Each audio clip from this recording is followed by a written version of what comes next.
Muy buenas tardes a todos. Eh, yo voy a hacer una pequeña presentación del espacio.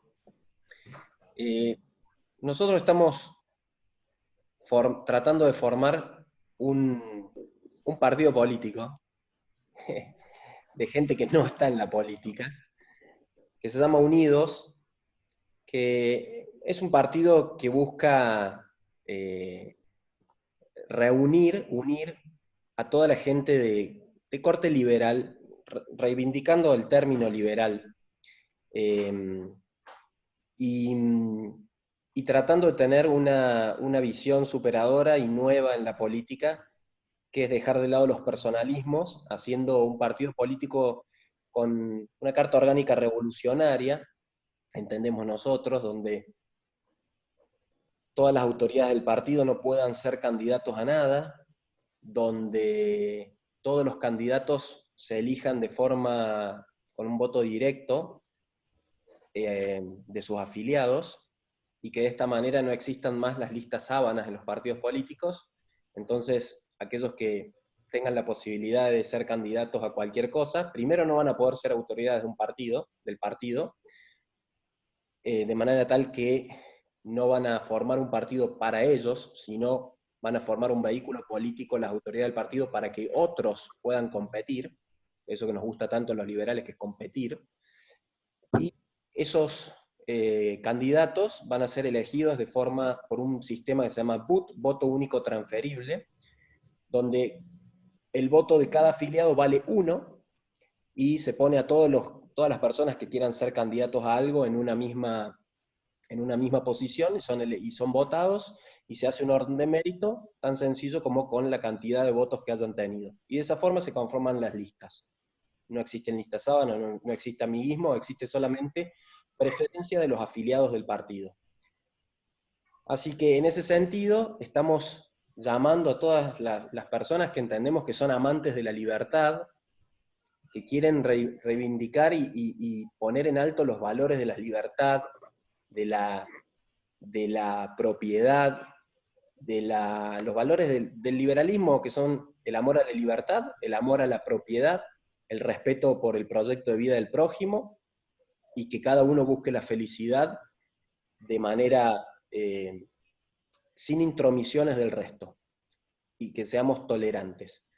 En ese sentido, empezamos a hacer algún ciclo de charlas para hablar con referentes que consideramos que son hombres amantes de la libertad. Entonces acá Pablo, muy amablemente, nos comentó que podíamos charlar, una charla en libertad con Carlos Hulton. Estuvimos más que entusiasmados por esta charla, y Pablo, te vamos a pedir bueno, que hagas una pequeña introducción de, de esta charla, que va a ser charlas en libertad. De acuerdo. Bueno, buenas noches a todos. En este ciclo Charlas de Libertad, hoy tenemos el placer enorme de tener con nosotros a quien yo considero un amigo, aunque la verdad es que esta palabra creo que me queda grande respecto de él, y que es nada menos que Carlos Hulton, profesor y doctor en medicina. Y viendo su currículum, que gentilmente me facilitó su secretaria, me dijo que además de buen cordobés con un choripán, Carlos es egresado del Montserrat, estudió medicina en la Universidad Católica de Córdoba y luego de especializarse en radiología, concluyó de alguna manera su carrera académica con el máximo título del doctorado. Estudió fuera del país, lo cual va a ser parte de la charla en cuanto a del mundo, comparativa. Por favor, hay un micrófono encendido, le pido que lo apague. Carlos tiene, claro, una larga carrera profesional, docente, académica, empresaria, llena de reconocimientos, premios, distinciones. Y de todos esos premios y distinciones, yo la verdad que me quedaría con un rótulo, y que es el de emprendedor. Estamos frente a un gran emprendedor, y de eso también, o sobre eso va a girar la charla. Dos datos más. Fue referente en Córdoba y presidente del partido Recrear, que lideraba Ricardo López Murcia a nivel nacional, y ha sido candidato a diputado nacional en las elecciones del 2005 y 2007. Actualmente preside justamente una fundación empresarial para emprendedores, E+E, destinada a brindar ayuda, formación, orientación a los emprendedores que son obviamente los futuros empresarios. Así que, bueno, Carlos, muchísimas gracias por aceptar la invitación, muchísimas gracias por acompañarnos esta noche, por dedicarnos tu tiempo, y como dimos en llamar a esta charla una mirada optimista hacia el futuro, ya que para malas noticias no tenemos más que prender la televisión y poner ya sea TN o C5N, la que nos guste, no tenemos más que chequear las redes sociales. Bueno, queremos mirar con otros ojos al futuro. Y siempre me enseñaron que para poder prever el futuro, tenemos que conocer el pasado y entender el presente. Entonces, la primera pregunta que quisiera formularte, Carlos, es acerca del pasado de Argentina, acerca de todas aquellos valores, aquellas ideas que hicieron que Argentina fuera uno de los referentes del mundo, con top 10 en materia de PBI per cápita, y ligado a eso, ¿qué fue lo que nos hundió y qué fue lo que nos llevó a la decadencia actual? Bueno, buenas tardes a todos y a cada uno de ustedes. Muchas gracias por hacerme esta invitación para participar del emprendimiento que han comenzado hace poco. Como esto es una especie de ping-pong, vamos a tratar de ser cortos y manejar, Pablo, los tiempos de la respuesta. Yo creo que la primera del pasado creo que se debió a que Argentina en ese momento nacía después de haberse degollado nuestros prohombres en la época que terminaba con Rosas y empezó después con Alberdi, un principio liberal del desarrollo de una sociedad, y esa generación del año 37, donde estaba un Esteban Echeverría, grandes historiadores, grandes hombres con ilusiones y esperanzas de crear un país nuevo a partir de la gran cantidad de inmigrantes que empezaban a llegar, porque la primera ley de inmigración fue de 1871, de donde vienen ya nuestros primeros abuelos o bisabuelos, a un país que prometía en ese entonces ser uno de los más grandes del mundo. Lamentablemente se dejó ese rumbo. Ese rumbo era la Constitución de Alberdi.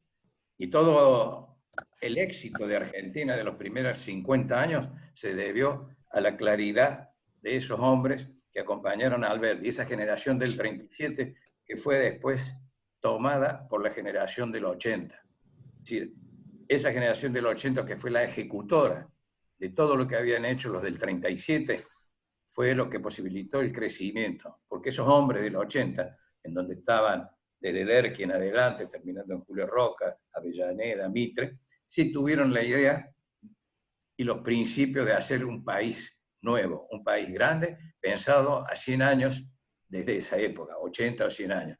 Así que yo creo que lo que hizo grande a Argentina fue, primero, la salida de muchas guerras en Europa, sobre todo la de la Primera Guerra Mundial, que dejó heridos y dejó a todos los inmigrantes que tuvimos nosotros y que fueron los responsables del desarrollo. Todos esos inmigrantes venían, dejaban su familia, dejaban sus comodidades en su tierra natal para venir a un lugar desconocido. De allí viene esos comentarios, se van a hacer la América al sur de América.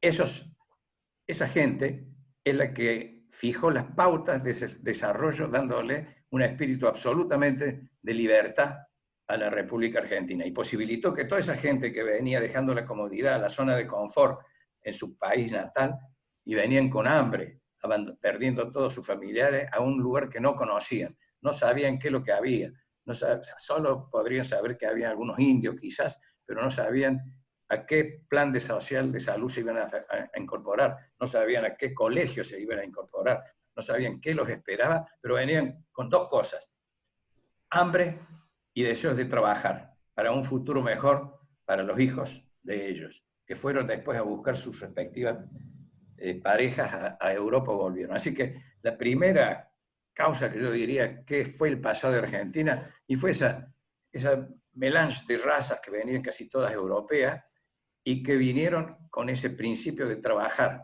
de ganarse la vida y ganarse el pan con el sudor de la frente. Por eso Argentina fue un éxito. Y por eso fue eso que se siguió con la generación del 80. Creo que habría que poner cuándo terminó ese sueño, o cuándo empezó a terminar.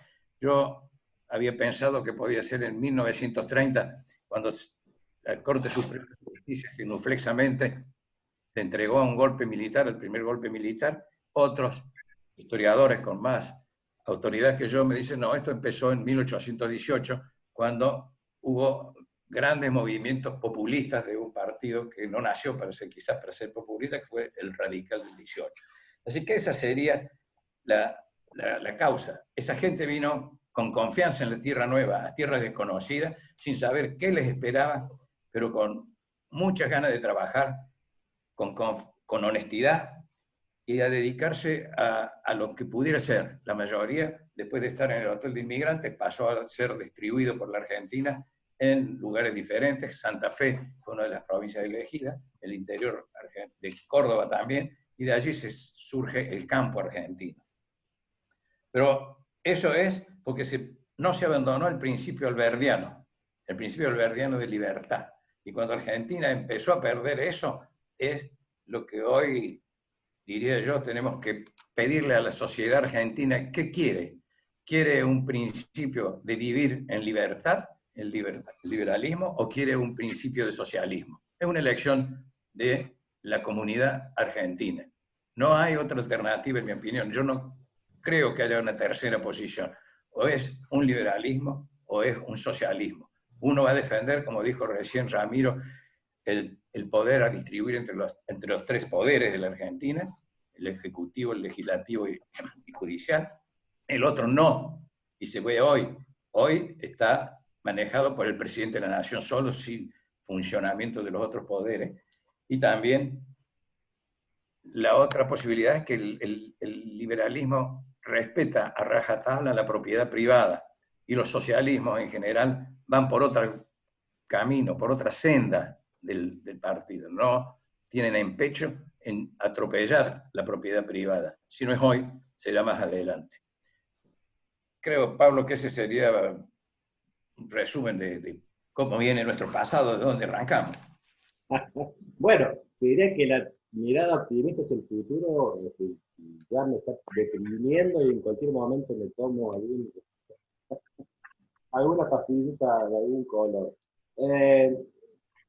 Y antes de plantearnos cómo ves el presente, me gustaría que profundizaras en ese punto, porque se está armando, sí, una nueva grieta.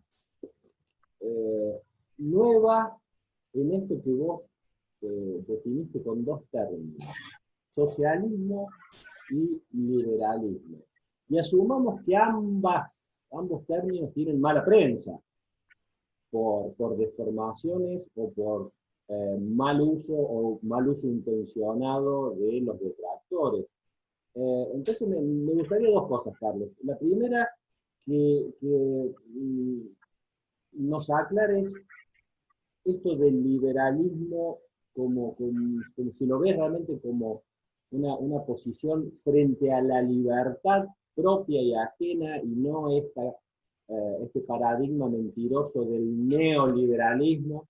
Y en segundo lugar, si ves alguna chance que Argentina avance hacia un socialismo a lo venezolano, o ni hablar a lo cubano.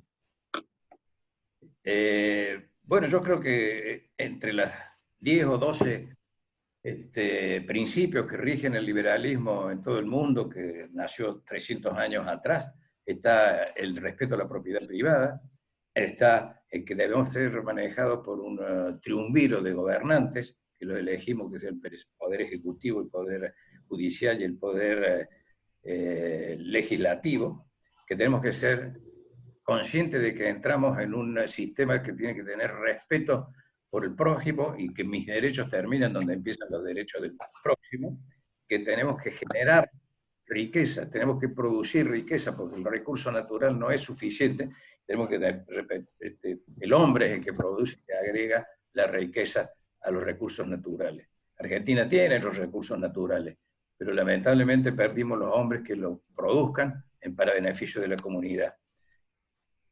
Nosotros, a ver, los que decimos liberales, venimos de un golpe porque dentro de todo el gobierno anterior no fue lo tan exitoso que hubiéramos esperado. Entonces quedan muchas aristas que quedan sin resolver de un gobierno y que quizás que iba con ideas teóricamente liberales, pero que quedó sometido a una prisión o encarcelado en un sistema que viene de mucho tiempo atrás. O sea que eso va a poder va a ser una traba para el resurgimiento inmediato de partidos que tengan la idea de liberal. Y más, porque los liberales en general somos 20 con 16 partidos, de 2 personas cada uno de los partidos, o sea que eso no puede hacer. Y algo más que aprendí hace poco es que los líderes liberales generalmente hablan en sueco a una tribuna que no entiende el sueco, habla el español exclusivamente. O sea que hasta que no se cambie el discurso de que esos dirigentes hablen lo que el pueblo quiere escuchar, que la tribuna escuche, es imposible de reconstruir. No es el momento, en mi opinión, de reconstruir un partido liberal en este momento porque la gente no entiende. La gente tiene muy presente los hechos negativos del gobierno anterior y que hoy lo podremos dilucidar en que son mejores o peores, pero hoy no veo yo que sea el momento, pero sí creo que tienen que existir estos grupos de diferentes ideologías liberales en tribunas diferentes y después compulsar, porque como futuro yo vería que existe el oficialismo y la oposición. Y entre medio de los dos tendría que haber, lo veo así, tiene que haber una, no grieta, pero sí una tercera posición, pero siempre defendiendo las posturas liberales y no defendiendo el oficialismo.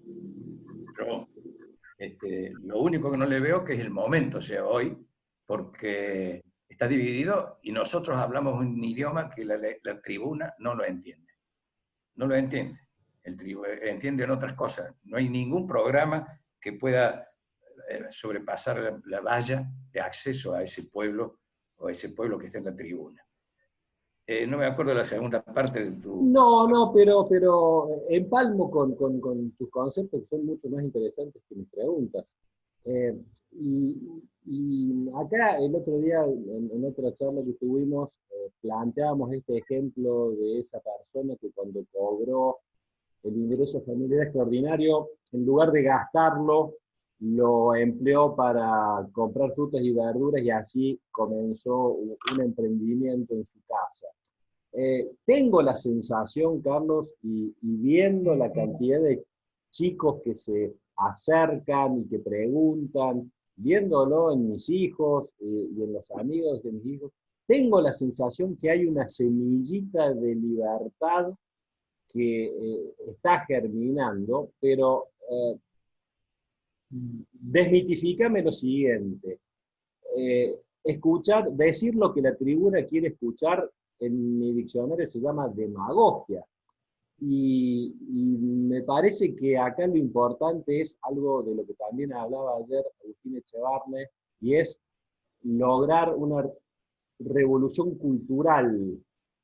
Y te llevo para ese lado, Los valores de la libertad, de la libre iniciativa, del trabajo, de la responsabilidad, de la independencia, son valores culturales. Cómo los trabajamos en la sociedad, cómo los trabajamos en las escuelas, cómo los trabajamos con los niños, porque los viejos ya estamos perdidos, ¿sí? Ya estamos perdidos. Pero, ¿qué hacer hacia adelante con eso? Yo te contestaría, la primera respuesta rápida es, ¿qué le pasó a China, Alemania y Japón después del 45 en la Guerra Mundial cuando quedaron destruidos? Los tres países, parte de China, Japón totalmente, Alemania totalmente destruido, y Israel hoy apareció el Plan Marshall. El Plan Marshall era muy controlado por los americanos, pero cuando fueron a Japón, Alemania y China, dijeron, bueno, acá vamos a poner esta cantidad de dinero para contribuir al resurgimiento de las naciones. ¿Qué necesitan y para qué? Unánime fue la respuesta, Pablo, de esos tres países, los tres dirigentes. Denos educación e infraestructura para rutas y escuelas, y todo lo demás vendrá por añadidura sola. Es decir, ese cambio cultural no lo podemos lograr nunca en 4 años. Es imposible. Por eso yo digo que no veo un movimiento liberal que pueda ser una fuerza importante para oponerse al oficialismo actual. Ese frente oficialista actual que juntó de todo con tal de gozar del poder. Pero lo único que quiere es gozar del poder. No hay una idea, princeps, que vos pudieras decir, bueno, yo lo voto al presidente actual porque tiene, mirá qué buena idea que tienes esta. Nada. Del lado liberal pueden salir esas ideas, pero van dirigidas a la nada. No tienen campo para, en mi opinión, no tienen campo para imponerse en este momento. Yo creo que hay que hacer esas dos cosas. ¿Cómo hay que hacerlas? Es otro preguntito un poquito más difícil, que es educación y cultura. Los cambios generacionales te llevan a que la cultura cambie hoy en 30 años.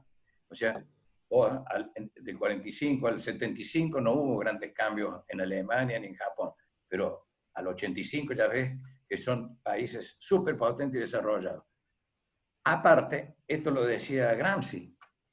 Gramsci pedía eso y él estaba del otro signo, del otro punto. ¿Qué necesita usted para desarrollar sus ideas? Y solamente que la gente entienda y que le cambie la cultura. Porque cuando yo la eduque y le cambie la cultura, ellos van a estar entendiendo lo que dije y cambiando la forma de manejar. Es cultura y educación, coincido, esas dos cosas. ¿Cómo la ponemos en práctica? Y eso es muy difícil, porque en un país de esta naturaleza, arrancar de golpe a querer cambiarlo, y no está Sarmiento. Sarmiento lo hizo 100 años atrás y lo pudo hacer. Acá debe haber otra generación que lo pueda hacer, pero tenemos que empezar por eso, cultura y educación sin ningún lugar de duda. La cultura germánica. No, te iba a decir que no está Sarmiento, pero tenemos a Trota. No, está bien. Y yo mañana le tengo que hablar a la Amelia López, así que fíjate vos. Y a Baradel, ¿qué nos decías de la cultura germánica? Bueno, cultura germánica hoy y la cultura japonesa, y parte de la China con sistemas diferentes, pero aprendieron cosas que nosotros en Argentina no las aprendemos, y que son la educación para referirse y la gente que trabajó por el país para reflotar países destruidos. El nuestro ha estado destruido por los mismos argentinos nada más. Nunca tuvimos ni una guerra después de las Malvinas. Pero yo no creo que se pueda pasar por alto esto. Cultura y educación. Después, lo demás vendrá después. Hasta lo dijo Gramsci y lo dijeron los americanos, y hay gente que piensa distinto. Y nosotros tenemos que empezar por respetar lo nuestro, Pablo. Es decir, cuando vos ves que Rusia, que China, que Estados Unidos tienen un valor por su moneda, que es el signo vital y capital de un país, y que no tienen el virus mucho más peligroso que el COVID-19, que es la inflación, y que piensan totalmente diferente Rusia con Estados Unidos, pero tienen un valor, la moneda, para respetar a sus habitantes, que es la mejor forma de garantizarles que su desarrollo lo van a poder realizar sin el sobresalto del virus de la inflación. Y yo creo que son los ejemplos que tenemos que copiar, más allá de que sean de tendencia de derecha o de tendencia de izquierda. Creo que finalmente empecemos por eso, en algún momento, empecemos hoy o ayer. El Che Guevara la tiene bien clara también, ha estado preparado, pero bueno, se tropieza con estados corporativos, que es lo que no queremos ser, ni corporativos ni colectivos. Yo creo que nosotros no podemos bajo ningún punto de vista, defender el colectivismo o el corporativismo.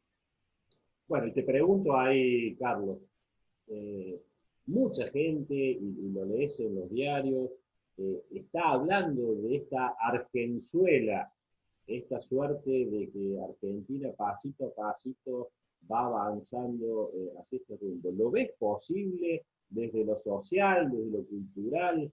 ¿Ves alguna posibilidad que terminemos en una estructura política, económica y social a la que llamemos socialismo, como para entendernos?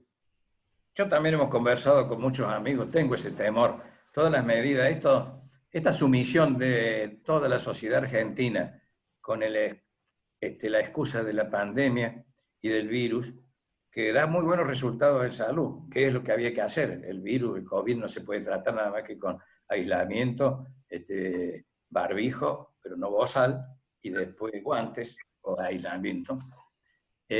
Nosotros eso, yo en algún momento pasó por mi mente que podía ser, o pasa, el temor. Cuando sale alguna diputada y dice, vamos en reemplazo de los ATP, vamos a pedir a ustedes que nos den unas acciones del Instituto Hurton o del Centro de Tomografía. Bueno, a mí me duele un poquito, no sé si es un globo de ensayo o qué, pero habría que buscar algún otro porque la diputada, yo estoy segura que no bancaría en absoluto 24 horas dentro, al frente de estos institutos médicos. No lo podría bancar por una falta total de conocimiento, aunque a esta gente no le importa. Lo que un amigo de nosotros me dijo, ¿sabes por qué no? Lo que me da tranquilidad, porque estos son los montoneros de escritorio del año 70 y los que están funcionando son los hijos. Y los montoneros no eran zurdos, los montoneros querían vivir bien con la plata ajena, con los secuestros, con el robo, con el asalto a las empresas. O los firmerí que le hagan una entrevista televisiva, radial y de todos los medios gráficos. De todas maneras, yo creo que esta demostración de que a la sociedad argentina le decís y le introducís el miedo y le decís no salga porque va a morirse si lo ve a los nietos, si lo ve a los papás, a los abuelos, o a las novias, o a lo que sea, es gravísimo el docilismo con que entró la sociedad argentina. Muy grave, porque los envalentonó mucho, envalentonó varios ministros actualmente, y te dice el nuevo embajador designado en Italia, que dice no, las designaciones que se realizan en el gobierno nacional hacen tener miedo. Las cajas son para grupos que están fundamentalmente inclinados a tomar la situación al poder. O sea que yo creo que existe esa posibilidad en tanto y cuanto la sociedad no responda, como ayer. Si yo le hago una lectura de ayer, los médicos reaccionaron en una masiva manifestación por las calles de Córdoba, en el interior también, por las calles de Córdoba, y inmediatamente hoy hubo un cambio en las actitudes del gobierno de la provincia. Liberaron a toda la provincia menos la capital, y dijeron, bueno, menos controles en la capital. Hoy no hubo ningún control en los viajes que realizó yo hasta el instituto, cuando habitualmente eran 3. O sea que eso me hace pensar a mí que si la sociedad, nosotros, reaccionamos enfrentando al gobierno en esas ideas, no escondiéndonos como con el coronavirus, porque si no vamos a entrar de nuevo a la anécdota de la marmota, es decir, o la que está muy de moda ahora de la serpiente, o de los elefantes, o de los osos en Alaska o en Francia. O sea, yo creo que depende de la sociedad que tome la decisión de qué gobierno querrá en el futuro, que no sé, no va a ser en 4 años, pero que va a ser en 8 o en 12 años, porque tiene que haber alternancia, y en esa alternancia, en 12 años puede haber un sistema diferente, porque la sociedad lo pida. Pero si nosotros somos sumisos, estos son globos de ensayo. La diputada larga un globo de ensayo de esa naturaleza, y 2 ministros se acoplan, el presidente no dice nada, y entonces vos decís, bueno, esto puede venir en serio, o no. El impuesto a los capitales que le van a poner son unos nabos totales. Le ponen impuestos a capital al que tenga más de 3.000 millones de dólares o no sé cuánto. Yo le pondría al que tenga $1 millón, porque entonces mi base de sustentación sería muy, muy superior. Yo conseguiría mucha gente, pero no lo ponen porque caerían muchos de ellos que son más choros que nosotros. Entonces, hasta en eso no les funciona bien. Ellos son buenos para robar y para conseguir impunidad e inmunidad. No creo que les dé para llevarnos a Venezuela. Espero. Bueno, esperemos que tu pronóstico se cumpla. Cuando yo era chico o adolescente, ya se hablaba aquello de que Argentina tiene una salida, Ezeiza. Ese mal chiste el que se encarnó en nuestro subconsciente o en el inconsciente colectivo y que está presente. Hoy los chicos se van, conocen el mundo, viven afuera y vuelve a surgir esta idea de irse, de abandonar el barco. Pregunta, Carlos, basado en tu experiencia, porque vos también habrás vivido decenas de crisis, hiperinflación, devaluación, terrorismo de Estado, terrorismo de izquierda. Entonces, pero te quedaste, triunfaste, luchaste y llegaste hasta acá. ¿Qué decirle a esa masa de jóvenes, de adolescentes, de teens, de veinteañeros, para que se queden? ¿Por qué vale la pena luchar y con qué herramientas para que este país vuelva a ser lo que fue? La primera es que por ahora que no se hagan ilusiones que no van a salir ahora por Ezeiza ni por la Cañada. Hoy están acá. Susana Jiménez salió, che. Hay que tener, es Susana Jiménez también, nosotros. Pero creo que esa es una. La número dos, yo creo que es un enriquecimiento, lo personal, es un enriquecimiento que tenemos que hacerlo afuera, porque Argentina perdió muchos trenes desde el 1900 a hoy, de hacer aquel país que recibía a todos los extranjeros y los formaba y les enseñaba a trabajar y triunfaba. Eso los perdimos, entonces tenemos que recuperar. Creo yo que los jóvenes tienen que irse afuera, pero con un firme convencimiento y convicción de que deben regresar a Argentina, que es la patria donde nacieron ellos, sus padres, quizás sus hijos o sus señoras. O sea que, en mi idea, lo ideal sería esto: vayan, estudien, aprendan lo que quieran, pero regresen a reconstruir este país, que es un país grande. No creo que la salida sea hacer la inversa de lo que hicieron nuestros abuelos, que sí se vinieron como aventureros, que sí se vinieron como sin saber a dónde venían, no sabían nada, no sabían hablar. Todavía hoy, 3 generaciones después, se habla cocoliche en algunos lugares porque no aprendieron el idioma y se largaron e hicieron la Argentina. Yo creo que tenemos que inculcarle a los hijos nuestros que vayan, pero que vuelvan.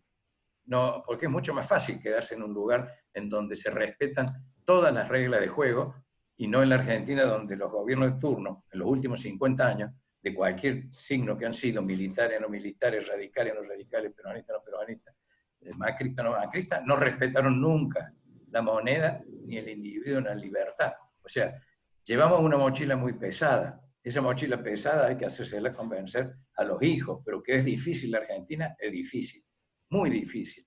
Pero una gran patria y uno cuando está afuera quiere volverse para estar, pero se sufre mucho. Y el éxito que te agradezco que nos des, ha sufrido muchos golpes a lo largo de nuestros 42 años de existencia y creo que debo compartirlo con toda la gente que me acompañó. Es decir, es un trabajo de equipo, es un trabajo en donde tienen que existir por lo menos 2 o 3 principios que son la honestidad, el trabajo, la humildad, son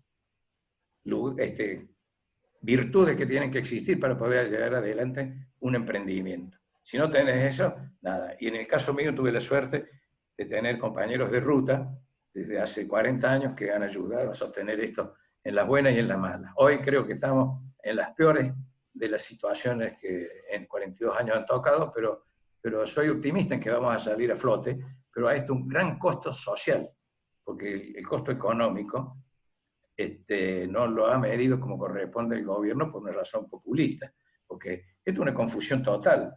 Los líderes máximos del mundo, de todo el mundo político, han ido y han vuelto. Los líderes de salud de todo el mundo han ido y han vuelto, que la pandemia para todos, que la pandemia para ninguno. Medidas como la de Argentina, que vamos a poner en el libro Guinness, hubo muy pocos muertos por el coronavirus, se murieron 500, 600 o 1000, no son el suficiente argumento para decir hicimos correctamente las cosas.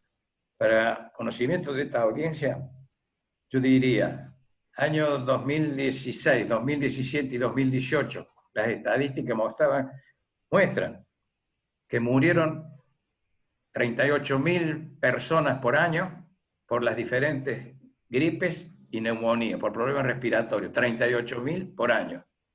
Y que murieron en el año 2018 400.000 personas de todas causas. Hoy esas 400.000 personas van a seguir muriendo de todas las causas. Un infarto en su casa dura aproximadamente, se mueren aproximadamente el 40% en su casa. Y si va y se interna, se muere aproximadamente un 10%. O sea, el resto de las patologías se ha descuidado un poco. Eso son las estadísticas de todas las clínicas del país. Pero no creo yo que estos malos ratos que se tienen políticos sean el motivo para decir o impulsar en nuestros hijos o nietos, váyanse del país. Creo que hay que quedarse en el país, hay que aprender afuera, y esas cosas buenas, si se pueden, hay que traerlas. Argentina es un caldo de cultivo muy fértil para hacer el país que quisieron hacer nuestros abuelos. Carlos, leí hace poco en el diario que del valor de un celular, por ejemplo, que tiene un costo de $500, $1 es el litio, $1 es la plata, $1 es el aluminio, y los $497 restantes son trabajo y conocimiento, tecnología. Te saco de la faceta médica y te llevo a la empresaria. Para desarrollar trabajo, ¿cómo vivís y cómo sufrís el sistema laboral actual? Y si lo podés comparar con algún otro sistema que conozcas que sea tal vez más flexible, y si eso realmente moviliza mayor empleo. ¿Sí que moviliza mayor empleo? Flexibilizar de algún modo el mercado laboral. Nosotros vamos a quedar muy alejados con flexibilización o no. Yo creo que no hay una respuesta única. Yo creo que acá necesitas un paquete de medidas, la educativa, la cultural, la del trabajo, la política. Si vos tenés que los políticos en la Argentina, salvo un pelotón pequeño, no están formados nada más que por ser leales a un líder carismático y no tener ninguna posibilidad de desarrollar fuentes de trabajo creativas. Pero para una Argentina mejor, que es posible, yo creo que uno de los papeles, primero hay que terminar con la inequidad social, y con la que en un hogar o en un país que la mitad de la gente vive en la pobreza, es una caldera social que algún día explota, y que más que económico es un problema ético. Es una sociedad que perdió la ética. Vos tenés que el 50% de la gente es pobre en Argentina, es una cosa que no cierra con lo lógico. Segundo, yo creo que tenés que compaginar la educación. Tercero, hacer un nuevo contrato de la sociedad, que es el capital social. Si Argentina no desarrolla capital social, yo creo que nosotros vamos a estar muy lejos de recuperar crecimiento. Y tenemos los otros capitales, el capital humano, el capital natural, lo tenemos, pero lo hacemos trabajar. Pero si el capital social, que al menos exige al menos que haya 4 componentes, empezando por la confianza de la gente, por la asociatividad, por los valores, porque si vos nos vamos a asociar para cuidar la plaza, nos vamos a asociar para hacer un emprendimiento, vamos a hacer la ética, ese empresario.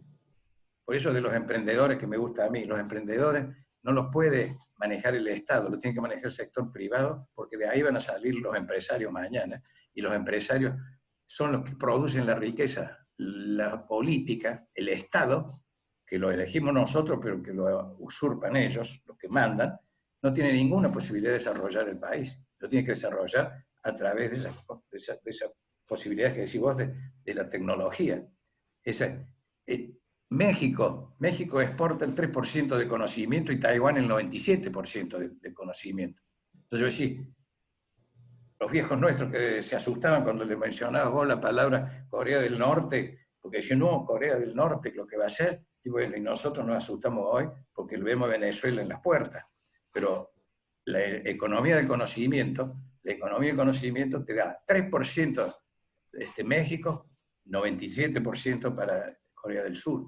Es decir, Argentina tiene que cambiar el sistema, y en el cambio del sistema yo veo eso con cierto pesimismo. Es inviable que hoy una fuerza liberal que venga con estas ideas, que venga con la idea de decir, no, espera, vos no te vamos a elegir con el dedo, vamos a ir con la lista sábanas. Creo que hubo 56 boletas en la elección de Cristina, no de Cristina, de la Kirchner en Río Gallegos, en Santa Cruz. 56 boletas y ganó ella con el 22% de los votos, 26% de los votos, porque las componendas de los políticos permiten que haya leyes de lemas de esa naturaleza, de esa envergadura. O sea, no veo yo que pueda surgir de la clase política, debe surgir de todos los otros, porque la clase política son arte y parte, son los que se van a beneficiar mucho de esto. Entonces creo que sí o sí necesitamos esos valores éticos que tienen que ser buenos. Esa persona tiene que pagar impuestos, esa persona tiene que... si no paga impuestos, no le sirve al país. No puede llevarse toda la plata al exterior. No le sirve al país. Es un mal empresario, no sirve. Entonces tenemos que buscar otras cosas. Creo que la salida es construir el capital social que Argentina no lo tiene. Y eso son 4 componentes del capital social: educación, el trabajo, la salud. Un chiquito que nace y que al cabo del primer año de vida no desarrolló su cerebro, su sustancia gris se transforma en agua. Entonces, chiquito, por más que después lo querrás apurar para que aprenda, para que haga algo, es imposible porque no tiene más cerebro. Tiene agua en el cerebro, en la cavidad craneal. O sea, es un combo muy fuerte que tenés que agarrarlo con gente patriota, gente honesta, que quiere trabajar, renunciando a muchas veces a cosas que se renuncian en la vida, ¿no? Carlos, para respetar el formato que habíamos acordado, voy a dar lugar a las preguntas y ya las están formulando por chat, que me parece que es la herramienta más prolija para que podamos entendernos, porque si damos micrófono, esto se va a convertir en un caos. Y Enrique O'Higgins pregunta si tenés información acerca de dónde están y si vinieron los médicos cubanos y algunas opiniones sobre niveles académicos o profesionales. No, no tengo personalmente. Hay quejas de que no son todos médicos, que son paramédicos que han venido y no hay el Colegio de Médicos de Buenos Aires se pidió que no se les dé el reconocimiento de la matrícula, pero sí le dieron un permiso para ejercer por un año de máxima. Es lo que puedo decir. Bien. En segundo, otra pregunta que es interesante porque tiene que ver con declaraciones del presidente de ayer. Esta dicotomía meritocracia versus igualdad. Meritocracia a mí me sonaba una buena palabra. Es decir, el ascenso social, económico, educativo a través de mis méritos versus la igualdad. ¿Alguna reflexión al respecto? Yo creo que la reflexión partiría en mi esquema mental por la primera palabra que te dije, esta meritocracia e igualdad equitativa que propone el gobierno o el presidente es un poco como la respuesta que hizo sin pretender discutir problemas religiosos, porque profeso esa religión no practicante, del Papa, que la pobreza nos hace mucho mejor a los ciudadanos porque vamos a ser mucho más iguales y equitativos cuando seamos pobres y no cuando seamos ricos. Entonces esta respuesta que da el presidente de la Nación me parece una burla más, que diga, ¿qué meritocracia va a ser si hoy la política lo que le da a los políticos, a la diputada esta que habla, a la que quiere nacionalizarme el campo, al otro, es ascenso social. El ascenso social era de mi hijo, el doctor de Sánchez, de hace 100 años, pero no es el ascenso político que te puede dar la influencia que mueve a alguna gente que no está preparada. Habría que hacer por lo menos la Escuela Nacional de de políticos, como tiene Francia, la ENA, que tendríamos que tener nosotros. Para ser concejal vos tenés que tener al menos un conocimiento de cuántos barrios hay en Córdoba. Yo me atrevo a decir que los últimos 3 intendentes no sabían el número de barrios que tenía la ciudad de Córdoba, pero ganaron las elecciones y ya está. Entonces, la ENA te da toda esa formación que para algo sirve, no sé si será la solución definitiva, pero nosotros tenemos que, ese tipo de mérito, tenemos que hacer mérito de ese tipo, y hay que hacerlo sí o sí. Uh-huh. Vinculado a lo que mencionabas de la marcha de ayer, ¿qué es esta reacción del Estado a través del Poder Judicial o del Ministerio Público Fiscal contra 2 médicos? ¿Vos creés que existe alguna posibilidad real de que estos médicos con dolo o con culpa grave hayan colaborado en la propagación del virus en los lugares de trabajo? Estaré casi seguro que no. En el único lugar que se deberían atender los problemas con coronavirus es en los hospitales o centros médicos. Es una enfermedad, no la puede atender un zapatero ni el mecánico del coche mío. La tiene que atender la medicina. Y en la medicina me atrevo a decirte, no conozco la estadística nacional, pero me atrevo a decirte que muchos centros médicos de Córdoba, del interior y del interior del país, han tenido y tienen casos de coronavirus. Yo creo que la pandemia esta que sufrimos, a mí me parece que la cifra va a ser para el Guinness, muy pocos muertos por esto, los muertos van a ser por otra causa, se van a morir los 38 o los 40.000 personas este año, cuando veamos la película, va a haber 40.000 personas que murieron de gripe, de angina y de neumonías. Van a ser muy parecidos, no van a cambiar esta cuarentena forzada y completamente idiotizante de la gente. Es decir, a mí me robaron 6 meses de mi vida, y a mí a los 78 que me roban 6 meses, es como si te robaran a vos, Pablito, 10 años. Entonces, no pueden robarle la vida a la gente. No pueden. No puedo yo decir que mañana vayan a jugar mis amigos, que había uno que se va a jugar al golf, pero que yo ruego que tengan número par para que lo dejes pasar la policía. Es decir, tenemos que elegir qué sistema de vida queremos. Yo vine de Río Cuarto con mi carnet médico, iba a entrar y la cola era de 3 kilómetros hace 2 días. Y entonces no, me bajé y lo vi a la gente, digo, oficial, yo soy médico, quiero operar. Esa es la mentira mía, pero bueno, le dije eso, tengo que operar a un chiquito que tiene apendicitis, está en la clínica regional del sur en Río Cuarto. Y me dijo, usted no tendría que estar acá, porque sabe que zona blanca, Río Cuarto, no puede pasar, así que no va a ir. Bueno, yo no tengo problema, quiero la operación, y cuando usted me deje pasar, le digo. Y dice, bueno, pero no sé si lo tengo que dejar pasar. Entonces, muy simple, que se muera el chico ese de apendicitis y lo salva usted a alguien de coronavirus, que se lo iba a llevar yo, pero yo tengo los exámenes negativos. Pero le pido oficial que me dé un certificado que no me deja pasar porque es zona blanca. Dijo, bueno, vaya. Esa fue mi última experiencia. Hoy no me paró nadie acá, nadie. Por eso digo, la sociedad tiene que reaccionar. Y la sociedad tenemos que reaccionar, no por violencia. Tenemos que ganar, mucho esfuerzo hay que tener para ganar la libertad. Hay que defenderla diariamente, no con violencia, ni con armas, nada. El esfuerzo de cada uno de nosotros a integrar ese ómnibus, ese colectivo de sociedad. Bueno, mira vos, Ricardo Bornancini te leyó la mente porque pregunta por qué Argentina se ha convertido en una sociedad tan permisiva al atropello, a lo corporativo, a todo lo que funciona mal. Estamos en el papel de corderos y esta pandemia nos ha convertido en corderos adentro de un corral. ¿Por qué? Porque nosotros en Argentina tenemos una mochila muy pesada.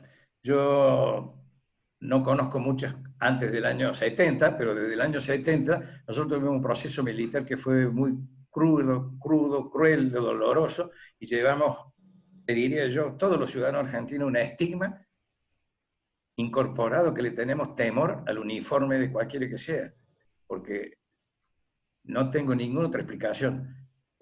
Esa de la metáfora del cordero es real, somos corderitos y nos va a comer el león. un león se va a comer a todos los corderos y todos los corderos no le van a hacer nada al león.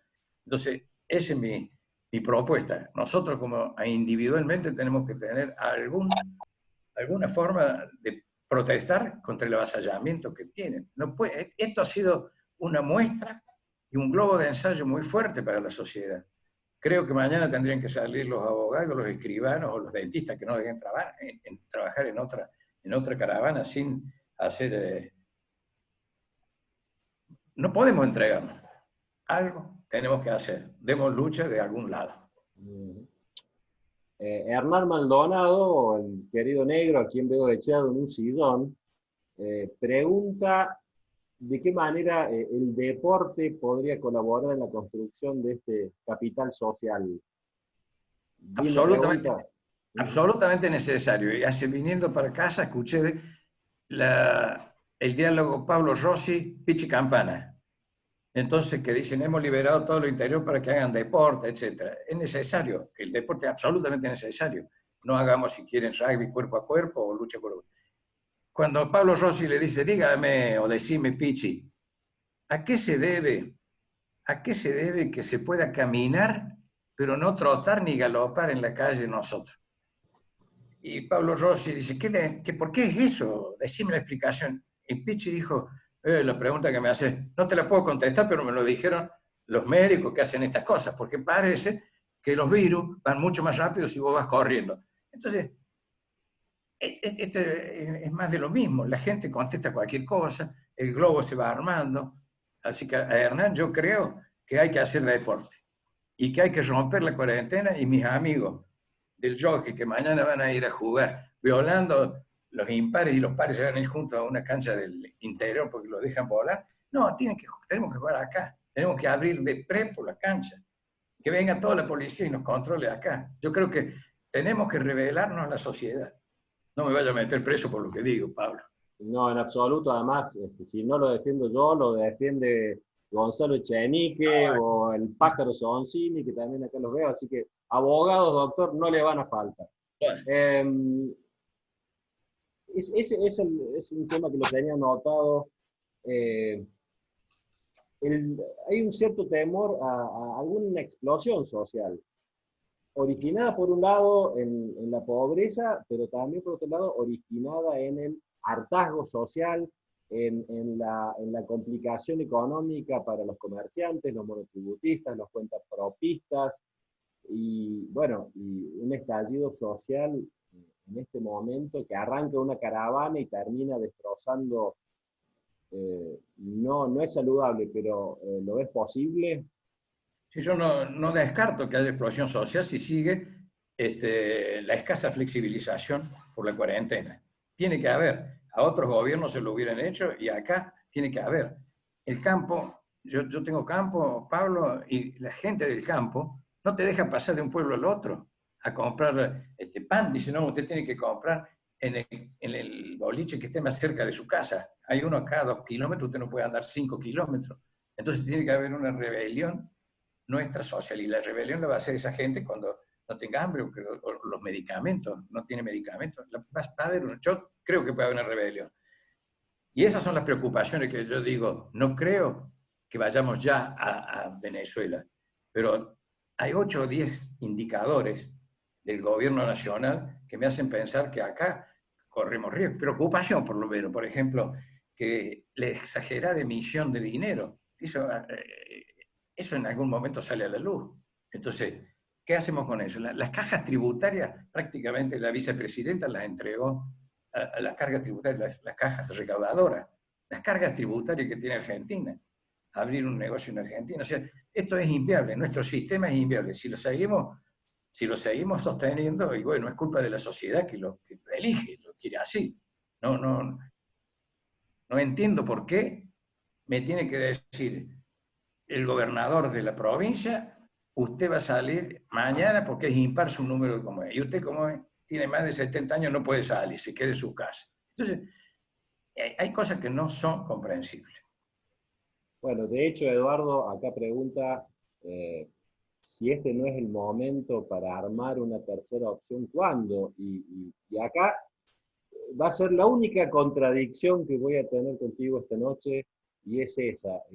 Yo No, creo que siempre es el momento, y este puntualmente, porque mientras más duro es el ataque a la libertad, más fuerte debe ser la reacción social. Y bueno, y si tiene que ser canalizada a través de nuestra organización política, a través de un partido político, y bueno, será la forma. Yo a mis 54 años vengo a poner la cabecita adentro de la boca del león. Creo, Carlos, que sí es el momento. sí, sí, no, no te voy a discutir. Yo creo que la fuerza hay que hacerla, que hay que entrar a competir con una tercera fuerza que tiene que ser purista, liberal, digamos, pero no, que debemos incorporar todo el mundo que quiera entrar a esta, con los principios que no debes claudicarlo. Y eso tiene que estar al medio del oficialismo y al medio del otro gobierno que tuvimos antes, que dejó muy desconforme a mucha gente. Y dentro del oficialismo va a haber también gente que está desconforme. Es decir, creo yo que es el momento y que habrá que ir a elecciones que serán parlamentarias en octubre del 2021 y ahí que gane el más mejor. Entonces, si gana el más mejor del partido Unidos, y bueno, él será el que tendrá que representar a posteriori en convenios en práctica que se hagan, pero sí o sí, el intento hay que hacerlo. Sí o sí.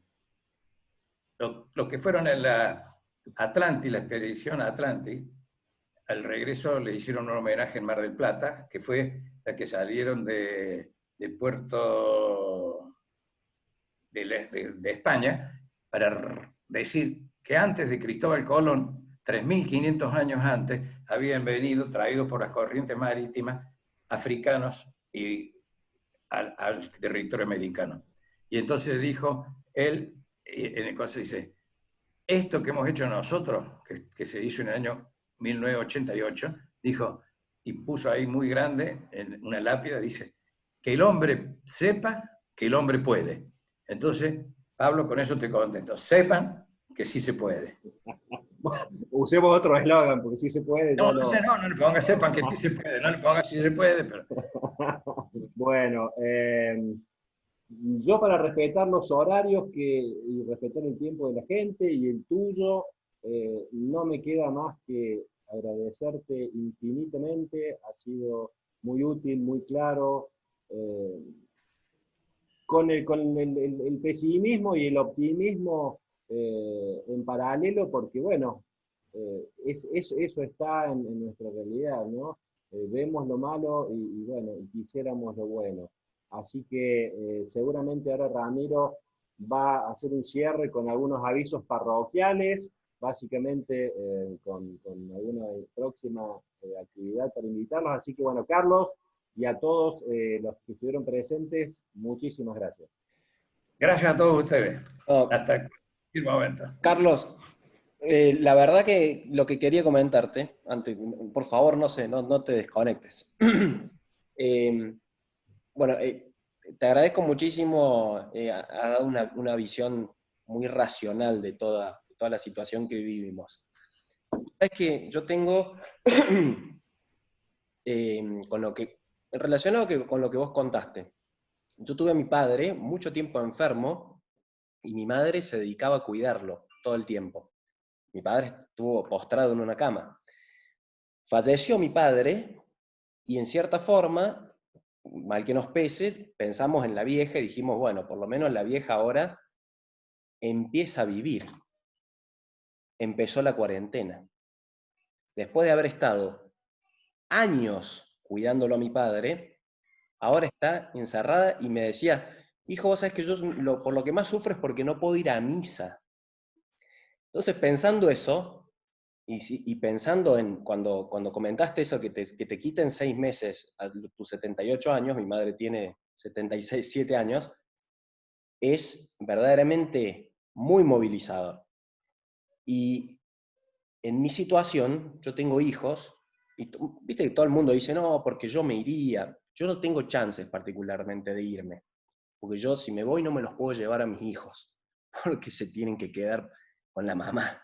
Entonces, en esa situación, pues sabes que yo me siento que estoy jugado, estoy como el perro con la pared detrás y no queda otra. Y en ese sentido, me veo en la obligación de decir, me voy a meter en política. Una palabra que siempre tuve bastante, no sé si es tan duro decirlo, pero me dio como cierto asco. Tal vez era un prejuicio. Me parece que con todo esto que vos comentás, viendo de lo que venimos, de ese ideal de lo que venimos y de la esperanza que tenían los que poblaron la América, que venían a hacerse la América y en la situación en la que estamos, me parece que es un momento bisagra en donde lamentablemente no nos podemos quedar de manos cruzadas, porque es esto o el Averno, es esto o Ezeiza, en mi caso es esto o esto, así que tenemos que luchar. Y me parece que no nos queda tiempo. A mi madre le quedarán unos poquitos años de vida. Para lograr esta transformación, si la hacemos en 20 años, 30 años, yo particularmente, ya voy a tener tu edad acá, prácticamente, Carlos, es momento ahora, es momento, lo tenemos que empezar. Y lo que estamos buscando con Unidos es justamente decir, che, si uno se pone a charlar con mucha gente y empieza a intercambiar ideas, se va a dar cuenta, mucha gente dice, che, pero en realidad yo soy liberal y ni sabía. ¿A quién no le gusta que no se le metan en la cama o en su vida, en su privacidad? A cualquiera le gusta que lo respeten, que no se le metan en su vida. ¿Quién no quiere que respeten la forma de ser feliz? Si a uno le gusta el helado dulce de leche, al otro el de chocolate, ¿por qué vamos a juzgar eso? Estoy siendo simplista con esto. Si yo me gané algo con el fruto de mi esfuerzo, ¿por qué me lo van a quitar? Pero no digo desde el punto de vista del millonario que... No, la vida es mía. ¿Por qué me la van a quitar? ¿Por qué va a venir alguien y me va a matar y me va a quitar la vida? ¿Me va a quitar la vida de un hijo? ¿Me va a quitar el esfuerzo, el fruto de mi trabajo? Bueno, en ese sentido, creemos y estamos convencidos este es todo un grupo de gente muy joven que es momento de dar la batalla. Que si no, o nos rendimos o damos la batalla. En ese sentido, vamos a luchar y vamos a tratar de constituir este partido, que lo único que tiene son ideales nobles, de tratar de defender la libertad, la propiedad, de no meterse en la vida del otro y dejarlo ser feliz a su manera, y bueno, y respetar las instituciones, tener instituciones bien fuertes. Y de esa manera vamos a ir justamente ayudando y vamos a desmitificar el tema del liberalismo que, no, ahí vamos a ayudar en serio a la gente más humilde de esta forma. Así que yo te agradezco un montón, Carlos, la verdad que para todos nosotros vos sos un referente, así que te queremos agradecer muchísimo, queremos ponerte bueno, en conocimiento de toda esta movida que se está gestando, y queremos pedirte que cuando salgamos de la pandemia, en algún momento, Pablo, no sé, irá al driving y haremos un par de tiros y qué sé yo, y te vamos a tratar de pedir que participes en alguna otra charla y bueno, y nos sigas ilustrando. Un gusto. Muchas gracias de nuevo y que el frente sea lo más amplio posible. De entrada tiene que ser lo más amplio posible, porque si no, no se pueden vencer las estructuras que existen. Porque que las estructuras que gobiernan, hasta 24 horas antes de votar, son cara y seca de una misma moneda. Después están repartiéndose todo lo que es nuestro.